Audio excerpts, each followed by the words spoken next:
अगर आपके फ़ोन में कनेक्शन नहीं है तो आपका कॉलिंग वहाँ तक नहीं जाएगा जिसको आप कॉलिंग करना है, या सामने वाले के पास नेटवर्क सही नहीं होगा तो वहाँ तक आपका रिंगटोन जाएगा नहीं और आप बात नहीं कर पाओगे। अगर आपकी बात होती है और उसके साथ जो आप बात करना चाहते हैं ये भी पता है कि आप बात क्यों करना चाहते हैं, क्या बताना चाहते हैं, सामने वाले को भी पता है कि आप क्या बात कर रहे हैं, आप क्या बताना चाहते हैं, तो मुझे लगता है कि ये कम्युनिकेशन का बहुत ही इम्पोर्टेंट एक प्रकार से बेसिक है, नियम है। और इस कोर्स में अगर ये चीज़ अगर हमारे पास में है, आप मेरे बात को सुनोगे, सुनने का मतलब सिर्फ सुनना नहीं है, समझ के सुनना है, ठीक है, क्योंकि जो बातें हम यहाँ पे अभ्यास करने वाली है ये आपकी और मेरी बात नहीं है। तो आपकी मेरी बात होने के साथ साथ में ये बुद्ध के अनुभव से आई हुई बात है।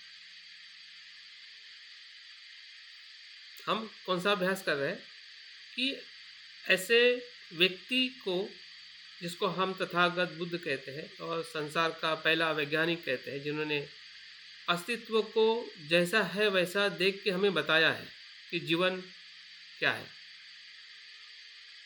तो जीवन का जो दर्शन जो है ये बुद्ध के पूरे उपदेश का या शिक्षा का केंद्र बिंदु है।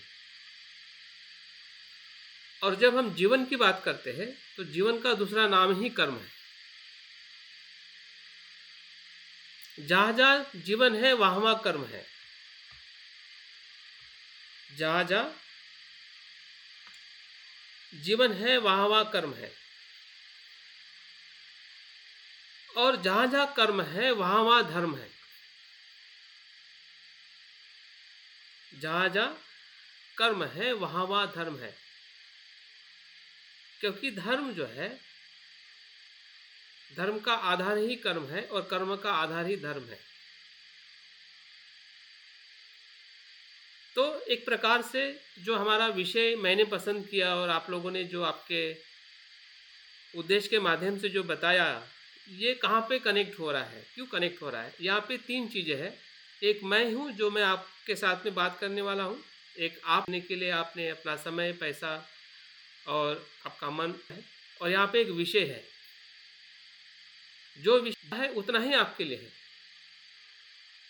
हम उस विषय की बात कर रहे हैं कि जो विषय का अध्ययन, अभ्यास और अनुभव, ठीक है, जिस विषय का अभ्यास, अध्ययन और अनुभव बुद्ध की शिक्षा से आया है, बुद्ध के अनुभव से आया है। ये कोई सामान्य विषय नहीं है, या मैं बात कर रहा हूँ, या ये मेरी कोई खोज है, या मैं आपको कुछ बातें बता रहा हूँ। मैं ज़रूर बता रहा हूँ, लेकिन मैं क्या बता रहा हूँ और आप क्या सुनने जा रहे हैं, आप क्या अभ्यास करने जा रहे हैं, तो उसकी जो महत्ता जो है, महत्ता का मतलब उसका मूल्य जो है वो हमें आना चाहिए। और जब चीज़ हमें जो सामान्य मूल्य से विशेष मूल्य की कोई चीज़ रखती है तो उसको हम बहुत ध्यान रखते हैं। आप देखिए आपके घर के अंदर बहुत सारी चीज़ें हैं, का कहीं पे भी पड़ा हुआ है क्या?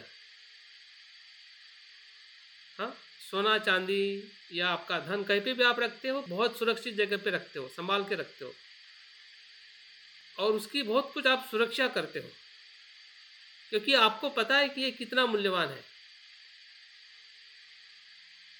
वैसे ही बुद्ध से आई हुई जो शिक्षा जो है, जिसको हम धम्म रत्न कहते हैं, और धम्म रत्नों को समझने के लिए कर्म नियम समझना, या कर्म नियम के साथ प्रतीत्य समुत्पाद का नियम समझना, ये उसी का ही आधार है जो हमने विषय को काफ़ी अलग अलग जगह पे आपने या हमने इसका अभ्यास किया है। जैसे आपके अनुभव से भी आपने बताया है कि हम जानते हैं कि कर्म क्या है या प्रतीत्य समुत्पाद क्या है, लेकिन आज से लेके हमें 7 दिन कि हमें थोड़ा और फोकस होकर, या ऐसा कह सकते हैं कि और गहराई में जाके हमें एक विषय के जो विभिन्न अंग है, विभिन्न पहलू है, उसकी हमें खोज करनी है। और इसलिए ये विषय हमने सुना हुआ है, अभ्यास किया हुआ है, फिर भी हमारे लिए या मेरे लिए भी क्यों महत्व का है? क्योंकि मैं भी काफ़ी लंबे समय से सोच रहा था कि हमने काफ़ी कुछ विषय, बड़े-बड़े विषय पे हमने अभ्यास किया है। फिर वो ध्यान का विषय हो या फिर स्टेट कॉन्शियसनेस का विषय हो या फिर अभिधम्म का विषय हो या फिर पंचध्यानी बुद्ध मंडल का विषय हो। लेकिन इन सभी जितने भी गहरे विषय है, जितना भी हम गहरा या करना चाह रहे हैं, उसका आधार ही कर्म है। कर्म नियम के साथ में सब कुछ जुड़ा हुआ है। तो जितनी कर्म नियम की जो व्यवहारिकता में समझ में आती है कि हमें पता चलता है कि मैं काया से वाणी से जो कर्म करता हूँ और मुझे समझ में आता है, तो उतने ही कर्म तक कहीं ना कहीं हमारी समझदारी है। या सामान्य तरीके से जो कर्म हमें समझ में आते हैं, समझ में नहीं आते हैं। तो यहाँ पे जो आप लोगों के रिपोर्टिंग में एक बात मुझे समझ में आई कि जो बौद्ध धर्म में जो कर्म नियम है या जिसका हम आज उसी के बारे में हम और ज़्यादा जानना चाहते हैं, या फिर उसके कुछ प्रश्न है या नासमझी है, उस नासमझी को समझदारी में बदलना चाहते हैं, जो सामान्य तौर पे हमारा एक आप लोगों का उद्देश्य इस कोर्स को जुड़ने के लिए। लेकिन और एक आपके मन में संभव है जो आपने बताया नहीं, वो ये संभ्रम है कि जो कर्म नियम बौद्ध धर्म में है और हिंदू धर्म में है, इस कर्म नियम ने, इस शब्द ने या इस सिद्धांत ने बहुत ही भ्रामिकता फैलाई हुई है। ये बाबा साहब ने भी अपने बुद्धियानी धम्मा में बताया है कि हिंदू धर्म, जिसे हम वैदिक धर्म कहते हैं या ब्राह्मण धर्म कहते हैं, उसमें भी कर्म नियम है और बौद्ध धर्म में भी कर्म नियम है। उसमें भी पुनर्जन्म है, इसमें भी पुनर्जन्म है। और इस कारण हम इतने संभ्रमित रहते हैं जब भी हम उन दोनों धर्म के सिद्धांत को या कुछ बातों को सुनते हैं या नहीं समझ पाते हैं, तो कहीं ना कहीं हमारा भी कर्म नियम उनके कर्म नियम जैसा ही बन जाता है।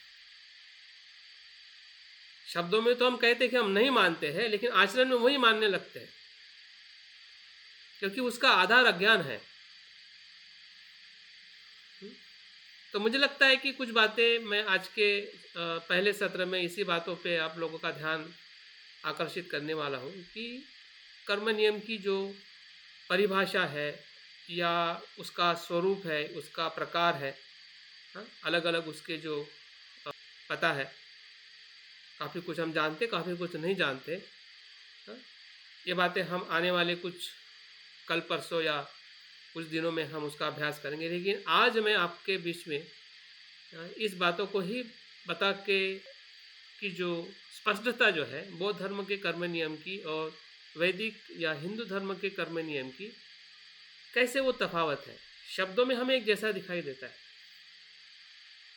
उसमें कर्म नियम कहते हैं, हम कर्म नियम कहते हैं, लेकिन कभी कभी हम भी कर्म नियम ही कहते हैं, क्योंकि कर्म और कर्म जो है ये सिर्फ भाषा का बदलाव है। कर्म और कर्म जो है सिर्फ भाषा का बदलाव है, भाषांतरण है। कर्म हम पाली में बोलते हैं और कर्म हम संस्कृत में या आज हम हिंदी में बोलते हैं। तो वो विशेष फर्क नहीं है, आप कर्म को या कर्म कहो, जैसे कि आप धर्म को या धम्म कहो, लेकिन उसकी संकल्पना में बहुत फर्क है। बाबा साहब ने धर्म और धम्म को फर्क करके दिया है, उस संकल्पना से हमें उसको अलग अलग देखना है। लेकिन जब हम बौद्ध धर्म कहते हैं या बौद्ध धम्म कहते हैं, तो उस अर्थ से धम्म और धर्म हमारे लिए एक ही है, मतलब उसी अर्थ से है, जिस अर्थ से बुद्ध ने धम्म से, जिस अर्थ से लोग धर्म कहते हैं। तो इस प्रकार से जो शब्दों का जो खेल है, उसका अर्थ है और उसकी संकल्पना है, ठीक है। इन तीनों बातों के साथ में हमें थोड़ा उसको अलग अलग करके जानने का प्रयास करना है, ताकि हम जब कल से जब हम सिर्फ बौद्ध धर्म के कर्म सिद्धांत को लेकर हम बात करने वाले हैं, या बौद्ध धर्म के संकल्पना में या बौद्ध धर्म के संकल्पना में या उसके अर्थ में कर्म का नियम क्या बताता है, और हम जो कर्म कर रहे हैं किस प्रकार से हम अपने कर्मों को समझ रहे हैं, जिस प्रकार से बुद्ध ने अपने अनुभव के माध्यम से बताया है। और उसमें सबसे बड़ी हमारी जो तीसरी जो भ्रामकता जो है वो है पुनर्जन्म की। और ये भी हिंदू धर्म के साथ जब उसको तुलनात्मक करते हैं और लोग भी वो हमें समझाने का प्रयास करते हैं, हम भी उनको समझाने का प्रयास करते हैं। जो बोलते हैं अगर आप आत्मा को नहीं मान रहे हैं तो वहाँ पे पुनर्जन्म कैसे हो सकता है। हाँ, उसका बताने वाला हूँ मैं, अभी तो सिर्फ मैं डिस्क्रिप्शन दे रहा हूँ। तो कहने का कि ये भी हमारी भ्रामकता है। मतलब 3 बातों का हमें खास इसका अभ्यास करके एक प्रकार से सवाल ढूंढना है या हमें अभ्यास करना है कि बौद्ध धर्म के कर्म नियम को जो हमें नहीं समझ में आया है या प्रतीत्य समुत्पाद के आधार पर उसको और गहराई में पहचानना है कि हिंदू धर्म और बौद्ध धर्म के कर्म सिद्धांत को लेके जो भ्रामकता है, क्या वो वही है, क्या उससे अलग है, किन बातों से वो अलग है। ऐसी कौन से ऐसे तत्व है कि जो बौद्ध धर्म के कर्म नियम को हिंदू धर्म के कर्म नियम को अलग अलग करता है। और तीसरी जो महत्वपूर्ण जो भ्रामकता है वो है पुनर्जन्म के लिए, कि जो हिंदू धर्म में जिस प्रकार से पुनर्जन्म की संकल्पना है और बौद्ध धर्म में पुनर्जन्म है, तो किस शब्द को और वो किस प्रक्रिया के साथ वो उसका पुनर्जन्म के साथ फिर सद्गति हो या दुर्गति हो, मनुष्य के जीवन में कैसे आगे भविष्य के जीवन में कैसे प्राप्त होती है, और उसका आधार हमारा कुशल और अकुशल कर्म कैसा होता है, कौन सा कर्म किस प्रकार से हमारे आने वाली गति निर्धारित करता है। ये सभी बातें हमें आने वाले दिनों में कुछ और थोड़ा इसका गहराई में अभ्यास करने का हम प्रयास करने वाले हैं। तो अभी जो बातें मैं आपके बीच में रखने जा रहा हूँ वो दो धर्म के बीच में जो तफावत है या भेद है उसके बाद बातें मैं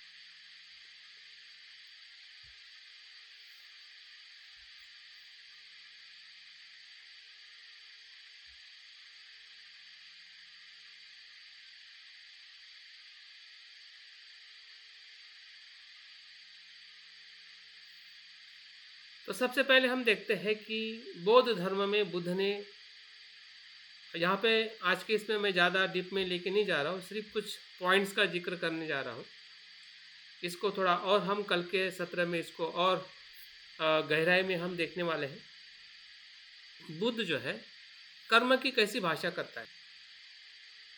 यहाँ पे जो कर्म बताया गया है, जैसे कि हम हेलो किसमें सर इस पर एडिशन मोड में डालिए तो थोड़ा ज्यादा विजुअल। एडिशन कौन से मोड की बात कर रहे हैं आप? ठीक है, मैं इसका पीडीएफ शेयर कर दूंगा। आपको ज़्यादा इसमें ये करने की ज़रूरत नहीं है। मैं पीडीएफ शेयर कर दूंगा आपको, ताकि आप उसको और रीड कर। हाँ, ग्रुप में डाल दूंगा मैं, ठीक है। तो जो कर्म का जो नियम है या कर्म की जो परिभाषा जो अक्सर हम देखते हैं कि जब हम फिजिकल और वर्बली जो कर्म करते हैं, जो हमें दिखाई देता है, उसको ही हम कर्म कहते हैं, जिसको हम एक्शन कहते हैं। लेकिन बुद्ध की परिभाषा में ये बताया गया है कि कर्म का तात्पर्य स्वैच्छिक कार्य इरादों से जो भविष्य के कर्मों को आकार देता है। यहाँ पे जो इंटेंशन जो है, इंटेंशन को कर्म बताया गया है। जो आप इरादा, कोई भी कर्म का इरादा रखते हैं, फिर वो काया का कर्म हो, वाचा का कर्म हो या मन के भीतर आने वाले विचारों का कर्म हो, जो हम कर्म के क्लासिफिकेशन में कल उसको हम डीप में देखने वाले हैं। लेकिन बौद्ध धर्म में जो कर्म जो है वो एक इरादा है। इरादा जब मन में आता है, जिसको इंटेंशन कहते हैं, या एक प्रकार से आपका कोई कर्म करने के लिए जो झुकाव है, भविष्य में परिणाम आता है। भविष्य मतलब उसी क्षण के बाद में आने वाला समय। भविष्य मतलब ऐसा नहीं आज से कल, कल तो वो बड़ा भविष्य हो गया, लेकिन अभी जब आप इरादा कर रहे हैं और आपको परिणाम मिल रहा है। उदाहरण के तौर पे आपने इरादा किया कि इस कोर्स को ज्वाइन किया है, वो आपका इरादा था और उसी इरादे के कारण आपने इस कोर्स को ज्वाइन किया, जो उस समय के लिए भविष्य था, अभी के लिए वर्तमान है। आपका ये जो कर्म है वर्तमान है, लेकिन उस वर्तमान के पहले ये भविष्य था। और जो उस कर्म के पहले जो भविष्य था वो वर्तमान था, उस वर्तमान में जो आपने इरादा किया होगा कि मुझे कोर्स को ज्वाइन करना है, तब आपका वो परिणाम आपके सामने आया। ठीक है, इस प्रकार से कर्म की डेफिनेशन बौद्ध धर्म में बुद्ध ने बताई है। और उसका एक सबसे इम्पोर्टेंट एविडेंस है जो हमें अंगुत्तर निकाय के निवेदिता सूत्र में मिलता है। बुद्ध अपने भिक्षुओं को बताते हैं, चेतना भिक्कवे कम्म वदामि। चेतना, यहाँ पे चेतना शब्द आया हुआ है। शिव इरादे को ही मैं कर्म कहता हूँ, ये बुद्ध के वचन है। अभी इसका अर्थ क्या है, कैसे इसका हम इंटरप्रिटेशन करेंगे, आने वाले कुछ दिनों में इसको हम और गहराई में देखेंगे, जैसे जैसे हम उसके दूसरे विभिन्न पहलू को हम देखेंगे। लेकिन यहाँ पे हमें इतना समझना है कि बौद्ध धर्म में या बुद्ध के शिक्षा में कर्म जो है वो आपका इंटेंशन है, जिसको हम कह सकते हैं कि सूक्ष्म जो स्वरूप जो है वो आपका इंटेंशन है, और जो व्यवहारिक स्वरूप है वो आपका कर्म है। मतलब सूक्ष्म स्वरूप में भी कर्म है और व्यवहारिक ठोस स्वरूप में भी कर्म है। जैसे कि मैं भी बोल रहा हूँ, ये ठोस स्वरूप में कर्म है कि जिस कर्म को मैं कह सकता हूँ कि मैं बोल रहा हूँ, या आप कह सकते हैं कि मैं सुन रहा हूँ। पीछे और एक कर्म हो रहा है जिसको चेतना का कर्म कहते हैं।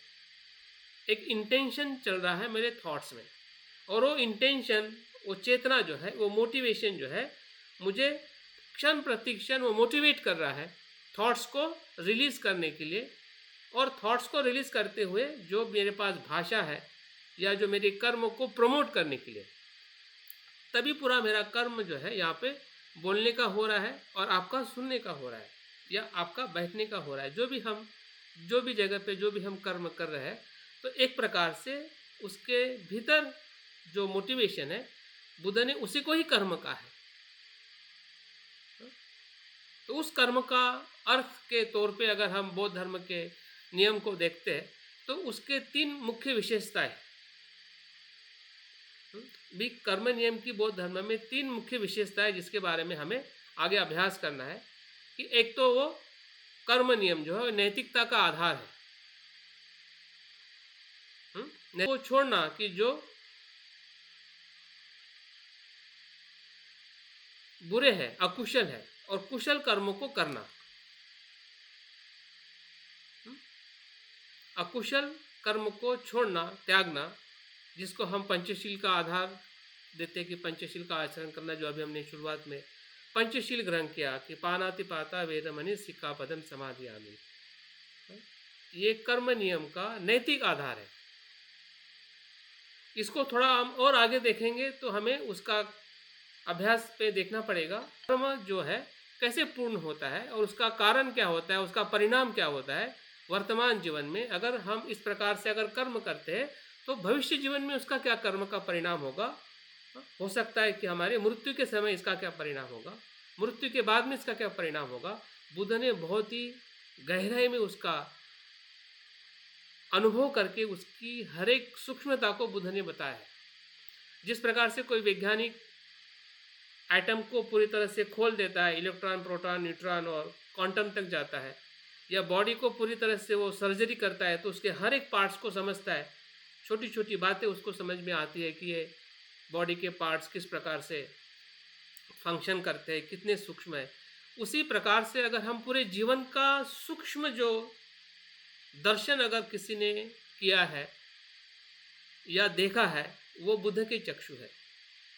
आपको याद होगा, मैं फिर से आपको स्मरण में, स्मृति में लाना चाहूँगा, जिन्होंने बोधि वृक्ष के नीचे ज्ञान प्राप्त किया, सम्यक संबुद्ध, उन्होंने 3 प्रकार का ज्ञान प्राप्त किया।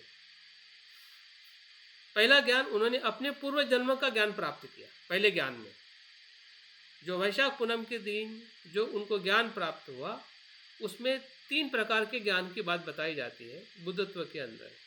पहला ज्ञान उनके पूर्व जन्म का ज्ञान हुआ कि वो पूर्व जन्म में कहाँ कहाँ जन्म लिए, उनका नाम क्या था, उनका परिवार क्या था, कौन से कर्म किए, कितने साल रहे, कितने उन्होंने कौन सी पारमिता पूर्ण की, इस पूरी श्रृंखला को उन्होंने जाना अपने चित्त से, अपने मन से, अपने ज्ञान से। दूसरा जो ज्ञान जो था वो है संसार का जो पूरा भव चक्र है कि संसार के लोग कैसे पैदा होते हैं, किस कारण जन्म होता है, उनकी गति क्या होती है, जिसको भव चक्र कहते हैं या जिसको नियम कहते हैं, कि किस कर्म का, कुशल कर्म का क्या परिणाम होता है, अकुशल कर्म का क्या परिणाम होता है।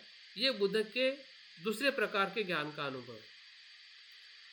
और तीसरे प्रकार का ज्ञान जो है वो है प्रतीत्य समुत्पाद है। सब कुछ जो घटित हो रहा है इसके पीछे बुद्ध के पहले माना जाता था और अभी भी मानते हैं जो अन्य धर्म के, कि ये सब भगवान ने निर्माण किया है, ईश्वर निर्मित है। लेकिन बुद्ध ने जब इसी अपने जीवन को, संसार के जीवन को देखा, तो उनको ऐसी कोई शक्ति नियंत्रण करने वाली, बनाने वाली दिखाई नहीं दी, बल्कि उनको प्रतीत्य समुत्पाद दिखाई दिया कि इसके होने से ये होता है, इसके नहीं होने से ये नहीं होता है। किसी नियम की बुद्ध ने खोज की जिससे वो संपूर्ण मुक्त हुए। तो हम देख सकते हैं कि जो कम्म नियम जो है ये बुद्ध के दूसरे ज्ञान का अनुभव है, जो हमें इस अभ्यास के माध्यम से जानना है, और जिसका आधार नए मध्यम मार्ग की बात करते हैं, अष्टांगिक मार्ग की बात करते हैं, जो शील समाधि प्रज्ञा पे आधारित है। शील मतलब से नैतिक आचरण, नैतिक जीवन जो कर्म का ही आधार है। मतलब शील को ही हम कर्म कह सकते हैं और कर्म को ही हम शील कह सकते हैं, नैतिक आधार। दूसरा जो आधार जो है कर्म नियम का वो है पुनर्जन्म। जैसे कि मैंने अभी बताया कि बुद्ध, तो कुशल कर्म की गति क्या होगी, अगर अकुशल कर्म कर रहा है तो अकुशल कर्म की गति, इसी का नाम पुनर्भव है। बौद्ध धर्म में पुनर्जन्म ये शब्द हम अभी आजकल इस्तेमाल करते हैं, में इस शब्द का वापर नहीं किया है। बुद्ध ने पुनः भव का शब्द इस्तेमाल किया है। भव शब्द जो आया है ना, प्रतीत्य से पुनः भव मतलब फिर से आने वाला भव, जन्म, इस शब्द से पाली भाषा में इस्तेमाल किया गया है। तो वो क्या है, जो दोनों प्रकार की गति को निर्धारित करता है। जैसा कर्म होगा उसी प्रकार की गति या सद्गति या दुर्गति निर्धारित करता है जो हमारा कर्म है। अगर हम उतने गहराई में अगर नहीं समझ सकते हैं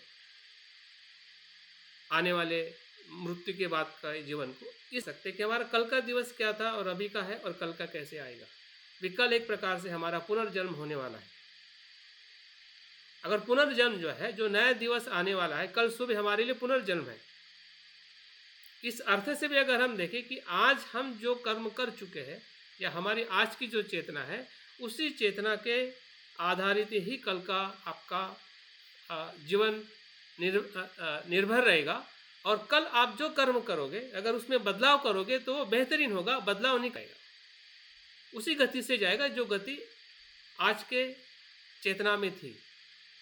इसका मतलब ये नहीं कि आप आज जैसे थे वैसे ही कल रहोगे। कल आपको फिर से अपॉर्चुनिटी कि आपके कर्म नियम को आप बदल सकते हैं। अगर नहीं बदलोगे तो वो उसी ही हैबिचुअल या उसी पैटर्न में वो कल रहेगा और उसका कंटिन्यूएशन जो है उसी प्रकार से परिणाम हमें मिलता रहेगा। इसी का नाम पुनर्जन्म के तौर पे हम समझ सकते हैं। लेकिन एक्चुअल पुनर्जन्म का जो थ्योरी जो है, हमें बहुत सारी घटनाओं में बुद्ध ने बहुत ही सही तरीके से एक ऐसा कह सकते कि जिस प्रकार से आज हम किसी डॉक्टर के पास में जाते हैं और डॉक्टर निदान करता है कि भाई ये तुम्हारी बीमारी क्यों हुई है, और ये बीमारी आपको कितने दिन की ज़िंदगी दे सकती है। आप 6 महीना जी सकते हैं, 2 महीना या 2 दिन के अंदर ही ख़त्म हो सकते हैं, क्योंकि वो जानता है आपके बॉडी के सेल को, या वो आपके एनालिसिस करके, डायग्नोसिस करके वो जान लेता है कि आपकी ज़िंदगी। अगर आज इस प्रकार से इतना जाना जा सकता है तो बुद्ध का मन तो कितना शुद्ध था। हाँ? अगर बुद्ध इस प्रकार से किसी के जीवन को अगर जानते थे और बताते थे, और ऐसी हजारों घटना है, आपको एक नहीं हजारों घटना मिलेगी। बुद्ध के खुद के जीवन के बारे में ही जातक कथा भरी हुई है, और हर एक घटना के भीतर जब बुद्ध बताते हैं, अगर हम धम्मपद की बात करें तो धम्मपद की पहली 2 गाथाओं में बुद्ध ने पुनर्जन्म की बात की है। उसकी जो स्टोरी जो है, जो उस गाथा के पीछे बुद्ध स्टोरी बताते हैं कि इसके पीछे क्या घटित हुआ था, जिसके कारण बुद्ध ने इस प्रकार की गाथा का वचन किया है या संबोधन किया है। तो ऐसी उसके बारे में हम आने वाले समय में दिनों में देखेंगे कि वो धम्मपद की जो पहली जो 2 गाथा है, हाँ, उसके पीछे क्या स्टोरी है, और उस स्टोरी के माध्यम से हम जान पाएंगे कि बुद्ध किस प्रकार से मनुष्य के मृत्यु के बाद जो जन्म या गति होती है वो किस प्रकार से पहचानते थे, और किस प्रकार से वो जो उनको पूछते थे उनको बताते थे। सभी के बारे में नहीं, लेकिन जो उत्सुकता रखते थे कि जानना चाहते थे, हाँ, उन लोगों को ही बताते थे। ऐसा नहीं कि सभी के बारे में बुद्ध बताते फिरते थे या सभी के बारे में तुरंत जान लेते थे, बल्कि अगर उनके पास में कोई इस प्रकार से सवाल लेके जाता था तो ज़रूर बुद्ध उसके बारे में उनका समाधान करते थे कि इसकी गति क्या हुई है। तो इस प्रकार से जो कर्म नियम जो है पुनर्जन्म का सबसे महत्वपूर्ण आधार। कभी कभी बहुत सारे विद्वान लोग या बौद्ध लोग भी पुनर्जन्म को पूरी तरह से डिनाइन करते, लेकिन अगर आप बौद्ध धर्म में आकर अगर पुनर्जन्म को डिनाइन करते हैं तो इसका मतलब यह है कि आप या हम निर्वाण को भी डिनाइन करते हैं। अगर निर्वाण होगा तो फिर बौद्ध धर्म का उद्देश्य किसके लिए? अगर पुनर्जन्म ही नहीं है तो फिर निर्वाण किस लिए चाहिए हमें? निर्वाण का मतलब ही है पुनर्जन्म को बंद करना। अगर पुनर्जन्म ही नहीं होता तो बुद्ध ने निर्वाण उनके लिए महत्व का था, इसका कुछ वैल्यू नहीं है। अगर जन्म ही नहीं है तो फिर निर्वाण का क्या वैल्यू, क्या महत्व, क्या मूल्य? ठीक है कि पुनर्जन्म के बारे में बहुत सारे हमारे संभ्रम या शंका हो सकती है, नो डाउट, क्योंकि वो बहुत गहरा और अनुभव का विषय है। लेकिन जो वो हिंदू धर्म से आए हुए संकल्पना के कारण हम इतने पीड़ित हो चुके हैं या हम इतने संभ्रमित हो चुके हैं कि हमारी जो प्योर जो संकल्पना जो है या सत्य की जो बात है उसको ही हम डिनाइन कर लें। इसका मतलब हम अभ्यास नहीं कर रहे हैं ना, या हम उनके प्रभाव में आके हम हमारी अच्छी बात छोड़ रहे हैं, और ऐसे बहुत सारे लोग छोड़ देते हैं। तो मुझे लगता है कि हमारे लिए भी चैलेंज है कि हम पुनर्जन्म की संकल्पना को छोड़ के बौद्ध धर्म आचरण करते हैं या करना चाहते हैं, तो फिर तो आधा अधूरा है। तो कर्म नियम वहाँ पे फिर बैठ ही नहीं सकता। हम डिनाइन करें या उसको रिजेक्ट करें कि नहीं पुनर्जन्म तो बौद्ध धर्म में तो हो ही नहीं सकता है या नहीं है, भले बुद्ध ने बताया होगा। क्योंकि ये कर्म नियम का सबसे इम्पोर्टेंट विशेषता है कि पुनर्जन्म उसके साथ में जुड़ा है, तभी प्रत्युत्व समुत्पाद भी पूरा होता है। जब हम प्रत्युत्व समुत्पाद के आधार पर भी उसको समझेंगे कि क्योंकि वो भी पूरा उसी प्रकार से उसको 3 समय के अंदर उसको विभाजित किया गया है। और बौद्ध धर्म के जब हम कर्म नियम और पुनर्जन्म को देखते हैं कि वहाँ पे कोई भी स्थायी स्व नहीं है। कर्म जो है वो अनात्मा के बिना संचालित होता है, आत्मा के बिना संचालित होता है, और इसलिए संचालित होता है क्योंकि वो प्रतीत्व समुत्पाद पे आधारित है। अभी इसकी जो गहराई कुछ बातें हम अगले सत्र में देखेंगे, लेकिन ये 3 विशेषता ध्यान में रखें और इसी विशेषता के आधार पर हम आगे इसका हम अभ्यास करने वाले हैं, ताकि हमें और इसकी जो सही जानकारी है या स्पष्टता हमें हो सके कि बौद्ध धर्म की नैतिकता स्वरूप है, पुनर्जन्म का स्वरूप क्या है, हाँ, और अगर पुनर्जन्म है कैसे संभव हो सकता है। यही सबसे बड़ा संभ्रमित प्रश्न है जब कोई आत्मा को नहीं मानता है लेकिन पुनर्जन्म को मानता है, विशेषता बौद्ध धर्म में। ठीक है, तो इस प्रकार से उसकी जो स्पष्टता में आने वाले सब और अच्छी मिल सकती है।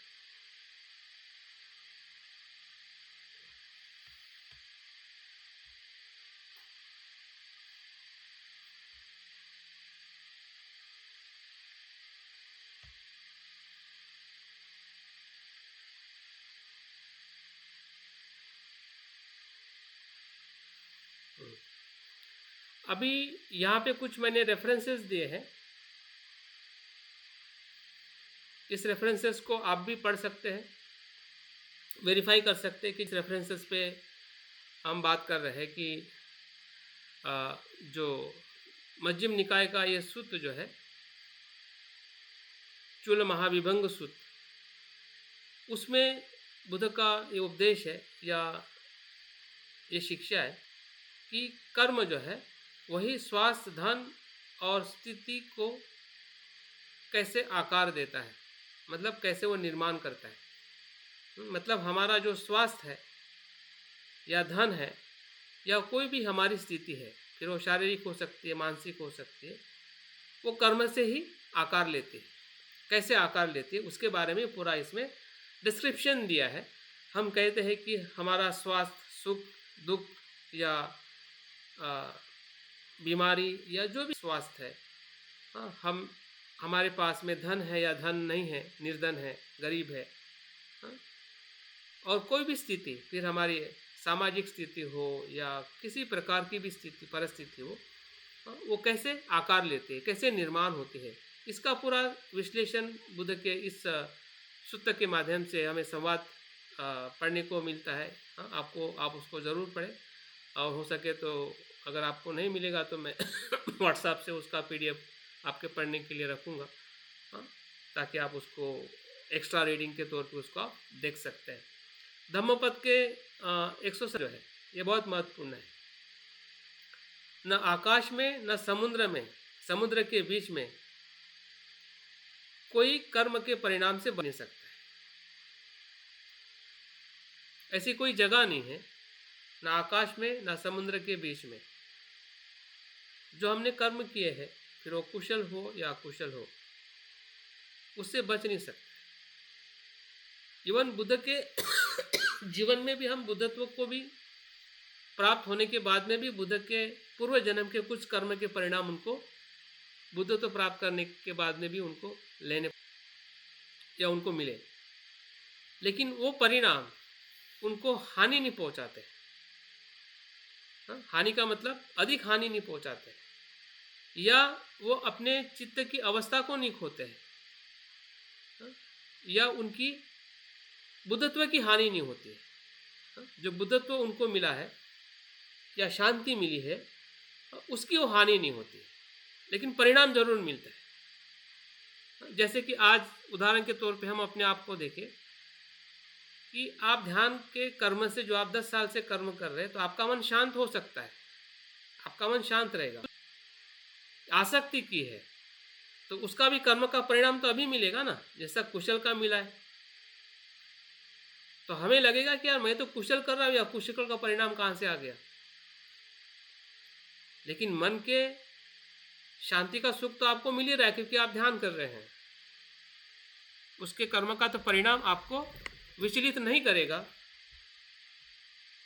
इसलिए विचलित नहीं करेगा, उस अकुशल के परिणाम को सहन कर लोगे। आप जानोगे कि हाँ, मुझ में इस ईर्ष्या और आसक्ति से भी जो परिणाम मुझे मिल रहा है, मुझे विचलित नहीं होना है, हाँ? मुझे उस परिणाम को स्वीकार करना है, क्योंकि अभी आपका शांत मन है। अगर अशांत मन होगा तो डबल परिणाम देगा, हाँ? आपका वर्तमान भी खराब करेगा, भूतकाल तो वैसे भी खराब होते आ रहा है, और भविष्य भी खराब कर देगा। तो कर्म का कहाँ पे किस प्रकार से कुशल और अकुशल परिणाम होता है या होगा, या हम उसको देख सकते हैं, ये बहुत ही हमारे लिए महत्वपूर्ण विषय है, जिसके बारे में हम धीरे धीरे गहराई में समझने का हम प्रयास करेंगे। और एक रेफरेंस है कि जो हमें बौद्ध धर्म में मिलता है अभिधम्म पिटक में, जिसका जिक्र हम आगे करने वाले हैं। कर्म को अलग अलग क्लासिफाइड किया गया है। भार का मतलब वेटेज, वेटेज के अनुसार एक कर्म बनता है। दूसरा समय के अनुसार एक कर्म बनता है। और तीसरा कार्य के अनुसार एक कर्म बनता है। जो कार्य के अनुसार जब हम काया वाचा मन से जब काम करते हैं, वो कार्य के अनुसार कर्म होना। समय के अनुसार मतलब जैसे कि अभी आपने कर्म किया, उसका परिणाम तुरंत नहीं मिलता है। कभी कभी वो 10 दिन के बाद, 10 वर्ष के बाद या 10 जन्म के बाद में भी मिल सकता है, या तुरंत मिल सकता है। उसका समय के अकॉर्डिंग भी क्लासिफिकेशन किया गया है। और वेटेज मतलब वो आपका अकुशल कर्म कितना अकुशल बढ़ा कि बड़ा आपने किसी की हिंसा कर दी है क्या, और हिंसा में भी अगर आपने माता पिता की हिंसा की है, वो वेटेज वाला कर्म है। या मच्छर की हिंसा की है, कुत्ते की हिंसा की है, वो लो वेट वाला है, वो भी हिंसा है लेकिन उसका वेटेज कम है। तो इस प्रकार से इसका क्लासिफिकेशन अभिधम्म पिटक में मिलता है, जिसका हम आने वाले सत्र में थोड़ा उसका अभ्यास करने वाले, जानने वाले हैं कि ये सभी चीज़ें हम कर्म के सिद्धांत को गहराई में समझने के लिए हम कैसे उसको समझें। कर्म के प्रकार में 3 प्रकार के कर्म बताए गए कि इस जीवन में परिणाम मिलने वाले हैं। जैसे कि अभी मैंने बताया, अगले पुनर्जन्म में मिलने वाले परिणाम और भविष्य के जन्म में मिलने वाले परिणाम। तो इस 3 प्रकार के कर्म के साथ हम पुनर्जन्म की जो हमारी थ्योरी है या हमारी जो कुछ संभ्रम है, उसको हम अच्छी तरह से देख सकते या समझ सकते हैं। अभी हम आते हैं हिंदू धर्म में किस प्रकार से कर्म को बताया गया है, और लास्ट में हम देखेंगे कि दोनों कंपेरेटिव कहाँ पे हम अलग अलग हो रहे हैं। हिंदू संकल्पना में और बौद्ध संकल्पना में उसको हम कैसे अलग अलग देखें, और हमारी जो स्पष्टता जो है बौद्ध धर्म के प्रति हमें और गहरी और विश्वासपूर्ण बनानी है। जब संभ्रम होता है तो हम गहराई में जा नहीं सकते। अगर किसी अच्छी चीज़ के प्रति जब संभ्रम है तो हम अच्छी चीज़ के गहराई में जा नहीं सकते। जैसे कि अगर हम बुद्ध बहुत महत्वपूर्ण है, लेकिन बुद्ध के प्रति अगर हमें कुछ संभ्रम है, ये संभ्रम कैसा हो सकता है कि सही में बुद्ध हुए थे क्या नहीं हुए थे? क्या सही में ये बुद्ध के ज्ञान से मुझे सब कुछ मिलेगा, या मैं सुखी बनूंगा कि नहीं बनूंगा, मैं उस प्रकार से अच्छा बनूंगा कि नहीं बनूंगा? तो ये सभी जो हमारी क्षमता पर, बुद्धत्व की क्षमता पर जब हम, तो सवाल इस प्रकार से हमारे मन में उत्पन्न होते हैं, और उसके कारण हम बुद्ध को जानते हुए, मानते हुए भी हम उनकी शरण में नहीं जा पाते। वैसे ही धम्म के बारे में भी हमारे मन में संभ्रम निर्माण होते हैं। और स्पेशली जब हम धर्म की बात कर रहे हैं या बुद्ध की शिक्षा के, वो हर शिक्षाओं में या हर आचरण में, फिर वो आचरण हमारा शील का आचरण हो, या हमारा आचरण ध्यान का आचरण हो, या हमारा आचरण किसी भी विषय के बारे में अभ्यास करने का हो, वो सभी आचरण कर्म नियम में ही आ जाते हैं। आपका अभ्यास करना भी कर्म नियम में आता है, आपका सोचना भी कर्म नियम में आता है, आपका कुशल भी कर्म नियम में आता है, अकुशल भी कर्म नियम में आता है, आपका हर एक दुख कर्म नियम में आता है, और हर एक सुख कर्म नियम में आता है। इवन आपका परिवार का जीवन, आर्थिक जीवन, सामाजिक जीवन, ये पूरा ब्रह्मांड जो है जहाँ पे भी मनुष्य हम रहते हैं, हर मनुष्य के साथ कर्म नियम जुड़ा हुआ है, भले वो बौद्ध है या नहीं है, या बुद्ध की शिक्षा को वो मानता है या नहीं मानता है। जैसे गुरुत्वाकर्षण जो नियम जो है, न्यूटन ने उसको डिस्कवर किया है, लेकिन ज़रूरी नहीं है कि हर इंसान उसको माने, और नहीं भी मानता है इसका मतलब ये नहीं कि वो न्यूटन का जो ग्रेविटी नियम है उसके लिए लागू नहीं होगा। भले वो जानता है, मानता है या नहीं मानता है, लेकिन ग्रेविटी नियम तो हर इंसान को लग ही जाता है, क्योंकि वो उसका उसी पृथ्वी पे हम रह रहे हैं। तो वैसे ही एक विश्व को संचालित करने वाला नियम है। जिस प्रकार से ग्रेविटी अपने पृथ्वी और सोलर सिस्टम और उसके साथ में हम जुड़े हुए हैं, जब ग्रेविटी खत्म हो जाएगी, पृथ्वी खत्म हो जाएगी, ब्लैक होल में चली जाएगी, अंधेरे में चली जाएगी, भस्म हो जाएगी। तो कर्म नियम है, इसलिए आज पृथ्वी पे मनुष्य जीवन है। भले उस कर्म नियम से हमें बहुत कुछ निगेटिव दिखाई देता है, हिंसा दिखाई देती है, करप्शन दिखाई देता है, दुख दिखाई देता है, लेकिन वो दुख करप्शन से ज़्यादा अच्छाई है, तभी बैलेंस है। अच्छाई कभी भी नीचे नहीं जाती, लगती है कि नीचे है, लेकिन वो नीचे नहीं जाती। जिस दिन नीचे जाएगी तो समझ जाए कि ये पृथ्वी समाप्त हो जाएगी। जब तक पृथ्वी पे जीवन है तब तक अच्छाई का वेट ज़्यादा है, बुराई का वेट कम है। लेकिन बुराई हमें ज़्यादा दिखाई देती है, महसूस होती है, क्योंकि उससे हम डरते हैं, उससे हम भयभीत होते हैं, उससे लोगों को हम परेशान होते हुए, मरते हुए हम देखते हैं। इसलिए उसका जो इम्पैक्ट जो है वो अमाउंट में ज़्यादा लगता है, लेकिन एक्चुअल में अमाउंट में इस कर्म नियम के वजह से जो इंडिविजुअल, जो लोग अपने कर्म नियम की जो जिम्मेदारी लेते नेचुरली, भले वो बोध हो या ना हो, जो नेचुरल एक उसका अच्छा करने का और बुरा नहीं करने का जो एक इंट्यूशन है, जो उसके चेतना में, उसके चित्त में हमेशा उसको मोटिवेट करता है, ऐसे लोगों के ऐसे कर्म से ही ये कर्म नियम के कारण ही पूरा पृथ्वी जो है आज हमें दिखाई दे रहा है।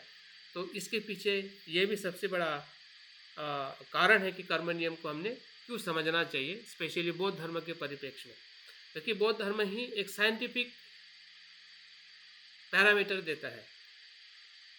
जिस पैरामीटर में या जिस संकल्पना में हमें कोई भी ऐसा ब्लाइंड फेथ या जिसको हम कह सकते हैं कि अनइथिकली, अनह्यूमैनिटी बेस या किसी का ही भला हो, इस बात पे हमें उसका आधार नहीं होता है। वो सभी मानव जाति के कभी हमें बुद्ध की शिक्षा का आधार दिखाई देता है, और इसलिए बुद्ध के कर्म नियम को समझना हमारे लिए बहुत ही ज़रूरी है। अगर हम हिंदू धर्म की जब बात करते हैं तो वो भी कर्म नियम की बात करता है, लेकिन किस अर्थ से करता है? उनका जो कर्म नियम जो है बुद्ध के कर्म नियम से पूरी तरह से अलग है। बुद्ध ने आपकी सोच को ही कर्म माना है। अगर आप बुरा सोच रहे हैं तो आपका बुरा कर्म है, इंटेंशन है। अगर आप अच्छा सोच रहे हैं तो आपका कुशल कर्म है।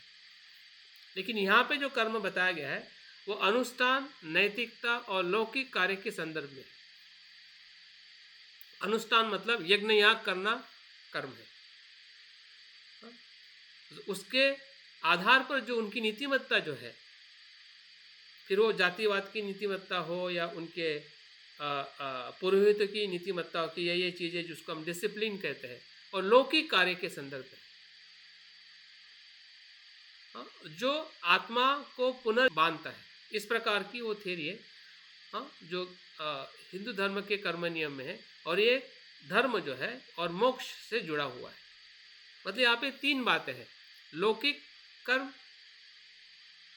कार्य, उसको कर्म कहा गया है, जो आत्मा को पुनर्जन्म से बांधता है, यही कर्म आत्मा को पुनर्जन्म से बांधते हैं। और ये धर्म और मोक्ष से जुड़ा हुआ है। यहाँ पे धर्म जो है, जिस प्रकार से बौद्ध धर्म में धर्म शब्द है, उस प्रकार से नहीं है। यहाँ पे कर्तव्य के अर्थ से, अभी कर्तव्य के अर्थ से वहाँ पे जो कर्तव्य उनके वेद, पुराण और मनुस्मृति में लिखे हैं कि पुरुषों ने क्या करना चाहिए, महिला ने क्या करना चाहिए, वो धर्म है। इस जाति के वर्ग ने क्या करना चाहिए, उस जाति के वर्ग ने क्या करना चाहिए, उस जाति के वर्ग ने क्या करना चाहिए, उसलिए धर्म है। ये धर्म उस चेतना के साथ में कुछ भी लेना देना नहीं है। अगर उसके साथ में लेना देना नहीं है, इसका मतलब उस प्रकार के कर्म के तत्व के साथ में भी इनका कुछ लेना देना नहीं है। जो बुद्ध के शिक्षा में हमें स्पष्ट दिखाई देता है कि कर्म और धर्म को किस प्रकार से बुद्ध ने बताया है। और इसकी जो विशेषता जो है, जैसे हमने बुद्ध की विशेषता देखी, यहाँ पे ये जो नियम जो है, जैसे कि अभी मैंने बात की कि ब्रह्मांडीय कानून है, वैश्विक कानून है, जो बताया जाता है वो सत्य के आधार पर नहीं है, वो शासित और जाति के कर्तव्य के वर्ण व्यवस्था को बंधने के लिए है। वैश्विक ऐसा बताया जाता है कि ये ईश्वर निर्मित है और इसलिए ये जो वर्ण व्यवस्था जो है इसमें हम कुछ भी बदलाव नहीं कर सकते। उस आधार पर वो वैश्विक मानते हैं। अगर ये अगर सही में वैश्विक होता, ब्रह्मांडी नहीं होता, तो ये वर्ण व्यवस्था हर जगह भी दिखनी चाहिए। भारत में ही क्यों है? वैश्विक का मतलब भारत नहीं होता है ना। लेकिन बुद्ध का जो कर्म नियम जो है, अगर आप यहाँ पे अकुशल करोगे या किसी प्रदेश में जाके अकुशल करोगे तो कुशल का परिणाम कुशल ही रहेगा और अकुशल का परिणाम अकुशल ही रहेगा। वो ब्रह्मांडीय है, वो वैश्विक है। इनके ब्रह्मांडीय कहने मात्र से ब्रह्मांडीय नहीं होता है। जैसे कि इनके और एक स्टेटमेंट में बहुत हास्यद पद लगाई देता है कि सभी ईश्वर के पुत्र है, ऐसा कहा जाता है। सभी ब्रह्मा के पुत्र है, तो सभी ब्रह्मा के पुत्र है तो फिर मतभेद आया कहाँ से? फिर आप उसी पुत्र को नकारते, उसी पुत्र की या लोगों की आप जिस एक ही से सब जन्मे हुए हैं उसी का आप शोषण करते, उसी को मारते, उसी को पीटते हो। तो ये कहना और कथनी और करनी में जो फर्क जो है, ये शब्दों का जाल है। और इस शब्द वाकिफ आना है कि मतलब उनका जो सिद्धांत जो है वो कहने के लिए वैश्विक है, लेकिन वो वैश्विक अप्लीकेबल नहीं है। वैश्विक अप्लीकेबल क्या है? बुद्ध के कर्म नियम को जितना वो इंडिविजुअल है उतना ही वो वैश्विक है, क्योंकि वो हर जगह पे उसी प्रकार से अप्लीकेबल होता है जैसे आपकी चेतना का इंटेंशन होगा। फिर आप आकाश में किसी भी दिशा में जाओ या किसी समुद्र के बीच में जाओ, तो उसका जो परिणाम जो है, जैसे कि आजकल गंगा में स्नान करके पापों से छूटना चाहते हैं, तो कोई छूटने वाला नहीं है। भगवान भी उनका भगवान भी होगा, वो भी छोड़ने वाला नहीं है। अगर उसके मन ने उसको पकड़ के रखा है तो कौन भगवान, कौन सा पानी या कौन सी प्रक्रिया किसी इंसान को छोड़ सकती है, क्योंकि उसके मन ने उसको बांधा है। मन के कर्म से ही वो बंधा हुआ है। तो ये जो कर्म नियम का जो स्वरूप जो है, हमें ये समझने की ज़रूरत है। और इसलिए इसमें भी 3 प्रकार के कर्म की बात बताई जाती है कि संचित पिछले कर्म, यहाँ पे भी पिछले कर्म की बात जिसे हम पूर्व जन्म कहते हैं। प्रारंभ के बाद बताया जाता है कि कर्म अब अनुभव किया जा रहा, मतलब वर्तमान, और भविष्य को आकार देने वाला जो वर्तमान की क्रिया जो है वो भविष्य में मतलब वही है जो बुद्ध के प्रिंसिपल में है। स्वरूप वही है। देखिए, स्वरूप तो वही होगा, लेकिन उसके भीतर की सत्यता और उसकी वैश्विकता अलग होती है। जैसे कि कोई चीज़ नकली बनी जाती है तो ऊपर से एक जैसी दिखाई देती है। जैसे कि यूएसए का लेबल लगाया जाता है, लेकिन वो उल्लासनगर की प्रोडक्ट होती है। लगेगा भी कि वो यूएसए का प्रोडक्ट है, क्योंकि उसको वैसा ही बनाया जाएगा और वैसे ही बेचा जाएगा। जो नकली चीज़ होती है उसी नाम से बेचा जाएगा, लेकिन वो अगर उसका मूल स्वरूप सही नहीं है और उसकी वैश्विकता नहीं है तो वो सही नहीं होता है। और इसलिए शब्द के या वो लोग भी पुनर्जन्म को मानते हैं, वो भी पुनर्जन्म को मानते हैं। तो क्या हमारा बौद्ध धर्म का कर्म नियम वहाँ से लिया हुआ है या उसी के जैसा है? तो इसमें हम काफ़ी संभ्रमित रहते हैं। तो इस संभ्रम से हमें बाहर आना है ताकि हमारी जो पूरी स्पष्टता जो है बौद्ध धर्म के कर्म नियम को समझने के लिए एक रूप हो जाए। नहीं तो हमेशा हमें अस्पष्टता रहने के कारण हम सही तरीके से अपने शिक्षा को समझ नहीं पाएंगे, क्योंकि ये चीज़ बार बार हमारे अभ्यास में आने वाली है या आती है कि उसको हम स्वीकार करें या ना करें। अस्वीकार करें तो क्यों करें, क्या ज़रूरी है क्या। और कभी कभी हम अपने रैशनल थॉट्स और माइंड से, या बहुत सारे लोग पढ़े लिखे होते हैं तो हमें लगता है कि उसकी बात हमने सुननी चाहिए, और हमें भी लगता है कि इस झंझट में क्या पढ़ने का, इसलिए हम उसको अभ्यास भी नहीं करते और उसको स्वीकार भी नहीं। तो इनके जो मूल स्रोत है, जो या उपनिषद में, भगवद गीता में या मनुस्मृति में, इसके मूल स्रोत के तौर पे हम उसको देख सकते हैं कि इसमें कर्म के जो विभिन्न उनकी जो परिभाषा जो है, इसका जिक्र किया गया है। अभी हम ज़्यादा डीप में न जाते हुए आखिरी जो बात मैं आपके बीच में रखना चाहूँगा वो है उसका जो मूल अंतर जो है वो हमें खास ध्यान में रखना है और समझना है कि इसको समझते हुए हमें कर्म नियम और पुनर्जन्म एक दूसरे के साथ में जुड़े हुए हैं। जहाँ पे कर्म है उसका परिणाम है, परिणाम को ही हम पुनर्जन्म या पुनर्भव कहते हैं। अगर हम दो धर्मों के बीच में जब अंतर देखते हैं, स्व आत्मा बौद्ध धर्म में क्या है और हिंदू धर्म में क्या है या वैदिक धर्म में क्या है। जब हम बौद्ध धर्म में जब मैं कहता हूँ, मेरा कहता हूँ, या मैं अपने आप को नाम देता हूँ, या मैं अपनी बात करता हूँ, स्व की बात करता हूँ। हिंदू धर्म में जब स्व की बात होती है तो उसको आत्मा कहा जाता है और उसका स्वरूप कैसा है, शाश्वत, नित्य, और वो कर्मों को वाहन करने वाला है। कर्म का जो आपका संस्कार है उसको कैरी करता है।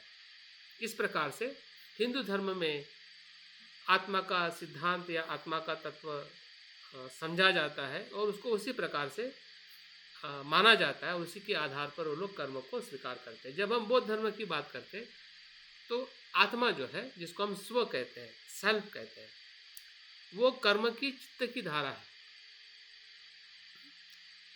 चित्त है, मन है, जहाँ पे मन संस्कारों से एक्यूमुलेट होता है।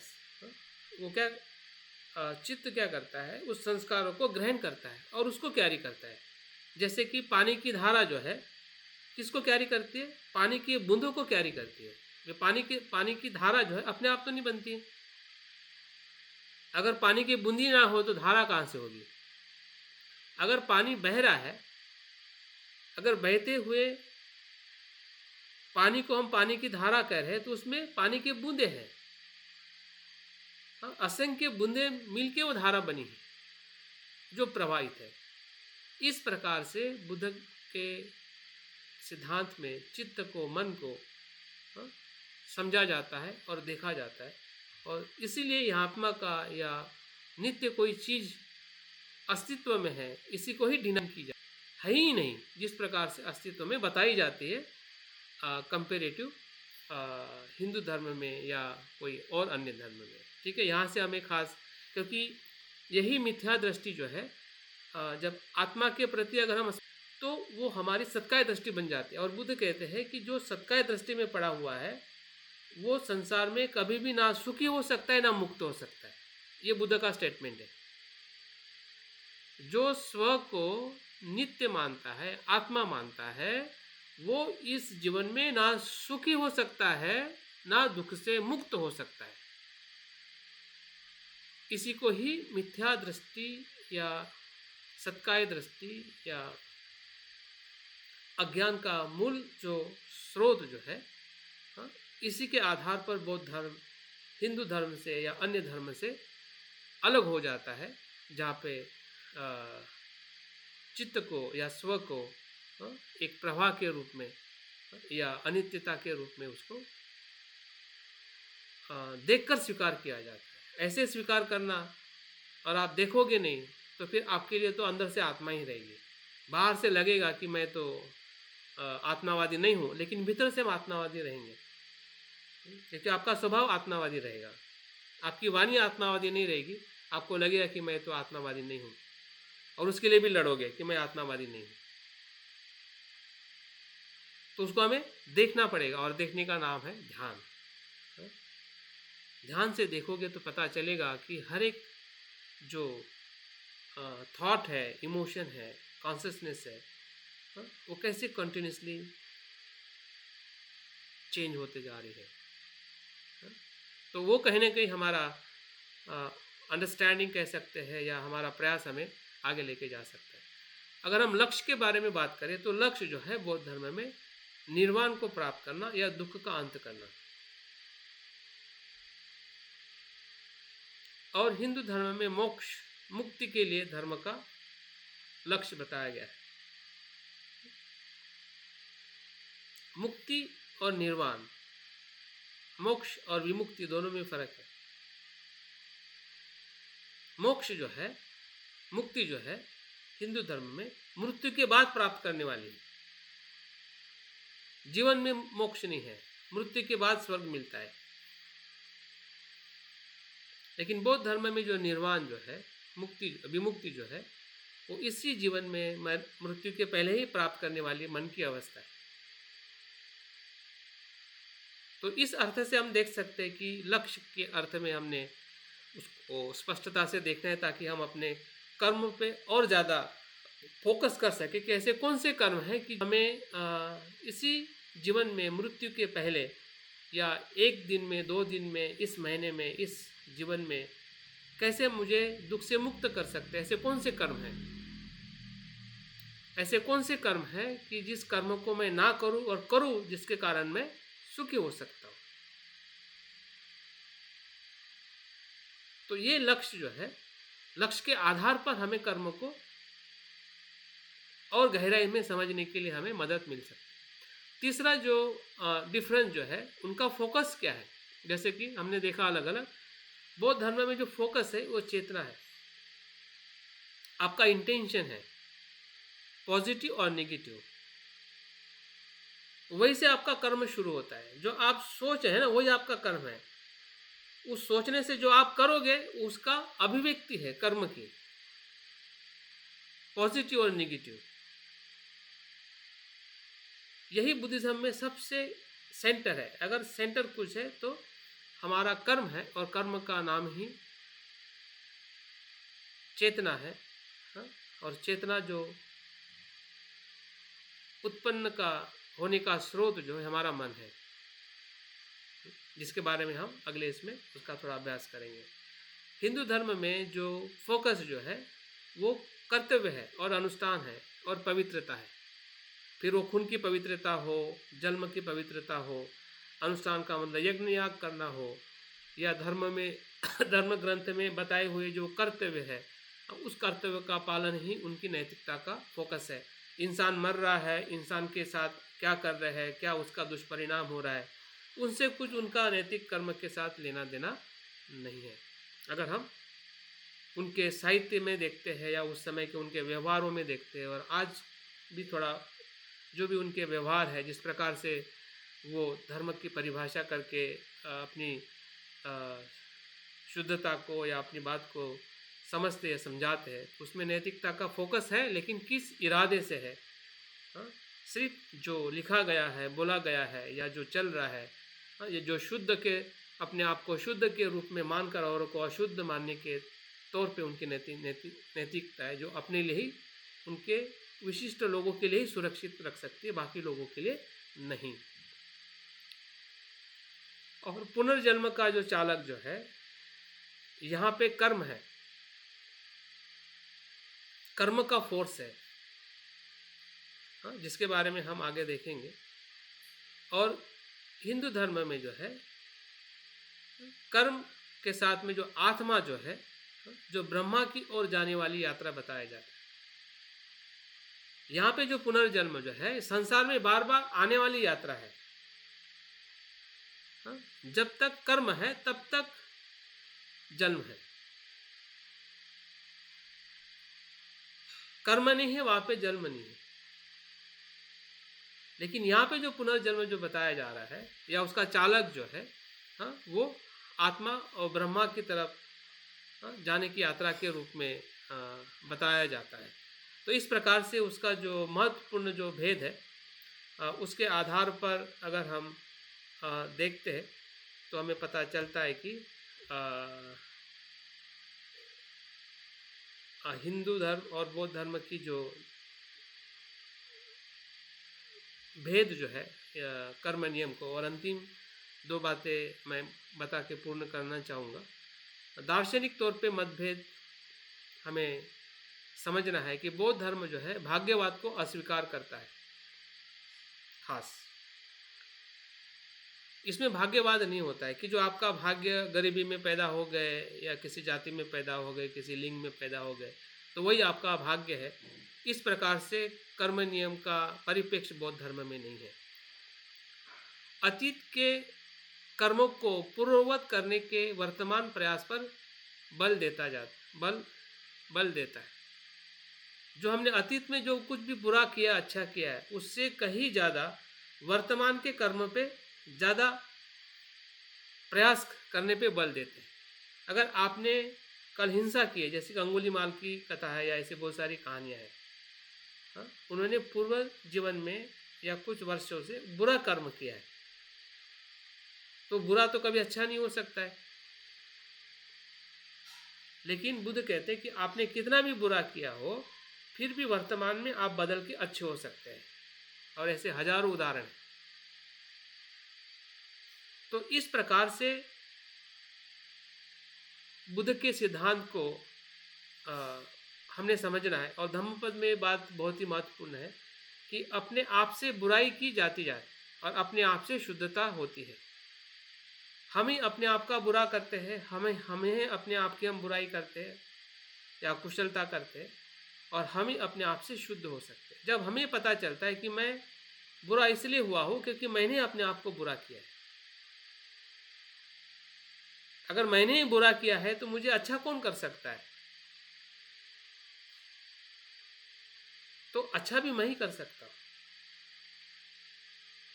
तो ये जो मतलब आधार जो है वो हिंदू धर्म के दर्शन या नियम में हमें दिखाई नहीं देता है।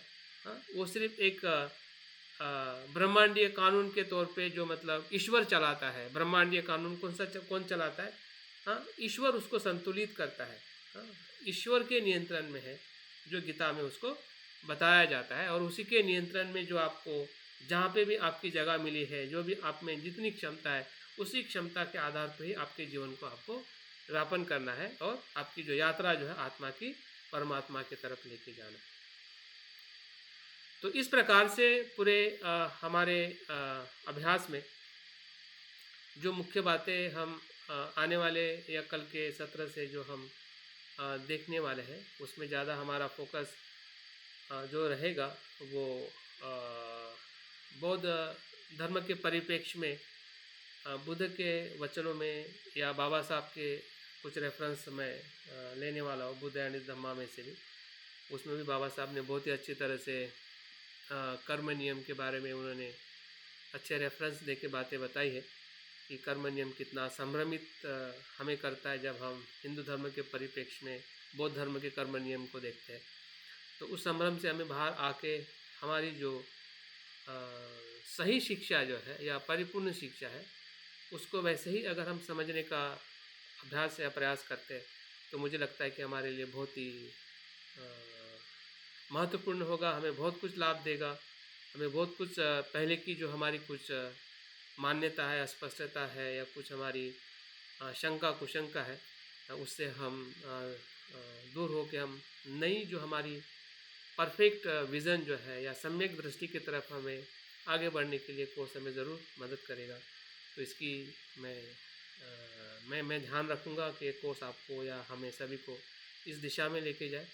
आप भी अपना ध्यान रखें और थोड़ा अभ्यास करें। जो भी चीज़ें आपको मिलती है, कुछ रेफरेंस मैं कल से आपको पढ़ने के लिए भी दूंगा, और देखिए कि आपके और मेरे प्रयास से हम इस अभ्यास को और बेहतरीन कर सकते हैं। तो आज के सत्र में बने रहने के लिए आपका बहुत बहुत साधुवाद।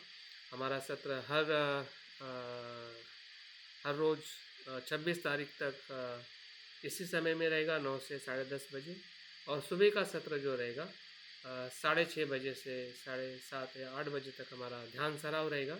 तो दोनों सेशन में आप सभी को ज्वाइन करना है, तो ही आपके इस अभ्यास की जो थेरोटिकल एस्पेक्ट के साथ हमारा जो प्रैक्टिकल एस्पेक्ट, इसी के आधार पर कुछ ध्यान साधनाएं मैं आप लोगों के साथ में शेयर करने वाला हूँ, ताकि आपका अभ्यास और गहराई में जा सके और बहुत सारी बातें आपका बहुत सारे अनुभव आपको मिल सके। बहुत बहुत धन्यवाद, साधुवाद। मैं अपनी बातें आप पे पूर्ण करता हूँ। जय भीम, नमो बुद्धाय। सर मैं आत्मा के बारे में पूछना चाहता हूँ। हाँ जी। ये जो बुद्ध धर्म के अंदर तो वैसे आत्मा को माना नहीं जाता, पर उस हिसाब से क्या इन दोनों के बीच में जो डिफरेंस है वो क्या है, जानना चाहता हूँ। हाँ, डिफरेंस सिर्फ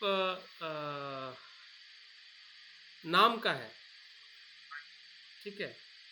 वो लोग आत्मा को नित्य मानते हैं और हम आत्मा को अनित्य मानते हैं और अनात्मा मानते हैं। अभी मानते हैं इसका मतलब उसका वो नेचर ही अनित्य अनात्मा है। कोई भी एंगल में कोई भी हमारा जो स्व जो है, एग्जिस्टेंस जो है, या जिसको आप मैं का क्या एक प्रकार का नाम ही तो हम दे रहे हैं ना। आप अपने आप को संबोधन करने के लिए तो बताते कि ये मैं हूँ, मैं राहुल हूँ, ठीक है।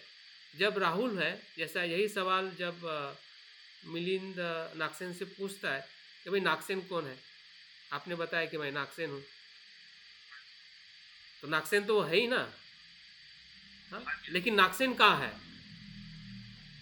नागसेन कहाँ है। तो जब नागसेन को ढूंढने के लिए जाते हैं तो उसका पूरा विश्लेषण करके देते, क्या मेरे हाथ को आप नागसेन कहोगे, या मेरे पैर को, या मेरे सर को। तो जैसे जैसे आप विश्लेषण करते जाओगे तो जो नागसेन जो शब्द जो है, या जो मैं की जो परिभाषा जो है, वो बिखरती जाती है। वहाँ पे आपको मैं जैसा दिखाई नहीं देता, क्योंकि वो असेंबल से जो चीज़ बनी है उसको आपने नाम दिया है। मैं अपने आप में इंडिविजुअल ऐसा कुछ नहीं है। जो जिस प्रकार से वो इंडिविजुअल मानते हैं, स्वतंत्र मानते कि भाई आत्मा नाम की ऐसी कोई चीज है अंदर और बाहर, या होती है। That's the concept of the आत्मा, ठीक है। लेकिन ऐसी चीज होती है तो दिखनी भी चाहिए ना कहीं उसका इंटरप्रिटेशन होना चाहिए। जब उसको आप खोलते खोलते, जैसे आप ओनियन को खोलते हैं तो ओनियन के नीचे क्या दिखाई देता है, कांदे के नीचे क्या दिखाई देता है, कुछ नहीं, ब्लैंक। तो कांदा जो है वो लेयर से बना हुआ है, जिसको आप उसको पैच कहते हैं, या जिसको मैं राहुल कहता हूँ, जिसको मैं मेरा नाम देता हूँ। तो जो हमारे 5 एलिमेंट्स है या 6 एलिमेंट्स है, पृथ्वी आप तेज वायु, जो हमारा मन के साथ में जो 5 एलिमेंट्स जो है, जिसको पंचस्कंद कहते हैं, उसका एग्रीगेट किए हुए वस्तु को या एक पर्सनालिटी को हम संबोधन करते हैं कि मैं हूँ। उस एंगल से स्व बुद्धिज्म में एक्सेप्टेबल है। स्व नहीं है, ये एक अंतिम उच्छेदवाद हो गया कि नहीं है। एक शाश्वतवाद हो गया कि यह ऐसा ही है, ठीक है। मैं है और मैं नहीं है, इस दोनों एक्सट्रीम को बुद्ध ने डिनाइन किया कि ऐसा एग्जिस्टेंस नहीं है।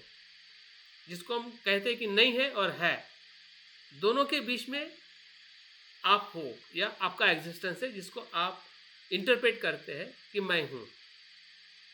तो उस एंगल से मैं को देखना, that is the real path of teachings of the Buddha, when you accept I, me and my. तो उससे आपका जो सोच और कर्म जो है ना, वो डिसअटैच होने लगता है, रिमूव होने लगता है। आपका द्वेष भी रिमूव होगा, क्योंकि आपको पता है कि ये इंटरडिपेंड है, ठीक है। ये फिक्स रहने वाला नहीं है, नहीं तो फिर आप द्वेष को भी बाहर निकाल नहीं पाओगे। द्वेष तो तभी बाहर निकलेगा कि जब उसको आप इनपरमानेंट देखोगे, या इनपरमानेंट होगा तभी तो बाहर निकलेगा। नहीं तो उससे तो आप बाहर निकल नहीं सकते। परमानेंट चीज कैसे बाहर निकल सकती है, क्या प्योर नहीं हो सकती। परमानेंट थिंग कोई प्योर नहीं हो सकती है। क्योंकि जैसे हिंदू धर्म या जो वैदिक धर्म है, उसके अंदर तो आत्मा को ही सबसे बड़ा परमात्मा मानते हैं, हाँ बाकी हाँ, बिल्कुल बिल्कुल बिल्कुल बिल्कुल। और वो ये कहते हैं मैं आत्मा ही कहता अपने आप को आत्मा ही मानते हाँ, हैं। देखो उनका जो परसेप्शन, उनका जो थ्योरी जो है, जैसे कि अगर आपने साइंस में देखा होगा, 16th सेंचुरी तक एटम को नित्य माना गया, ठीक है, 17th सेंचुरी तक। तो तब वो जो एटम जो था वो तो नित्य ही था ना लोगों के लिए, इवन साइंटिस्ट लोगों के लिए भी।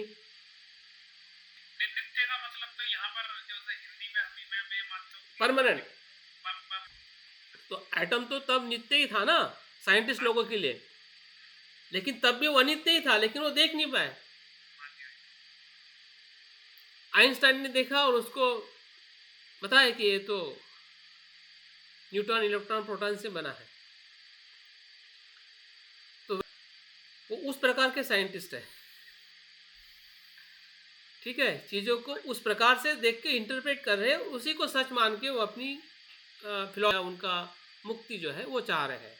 या वो प्रकार से कि आप अगर बुरा करके भी अच्छा सुख लेना चाहते हैं तब भी आपको सुख मिल ही जाता है, क्योंकि आपने मान ही लिया कि यही सुख है, तो फिर आपके लिए दुख क्या हो सकता है। अगर आपने मान लिया कि मुझे किसी की हिंसा करना ही सुख है,